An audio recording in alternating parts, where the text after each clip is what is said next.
हनुमान् श्रीपदो वायुपुत्रो रुद्रो नघोजरः अमृत्यवीरवीरश्च ग्रामवासो जनाश्रयः धनदो निर्गुणः शूरो वीरो निधिपतिर्मुनिः पिङ्गाक्षो वरदो वाग्मी सीता शोकविनाशकः शिवः शर्वत्परो व्यक्तो व्यक्तो धराधरः पिङ्गकेशः पिङ्गरोमा श्रुतिगम्यः सनातनः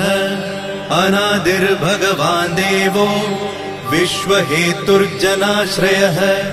आरोग्यकर्ता विश्वेशो विश्वनाथो हरीश्वरः भर्गो रामो रामभक्तः कल्याणप्रकृतिस्थिरः विश्वम्भरो विश्वमूर्तिर्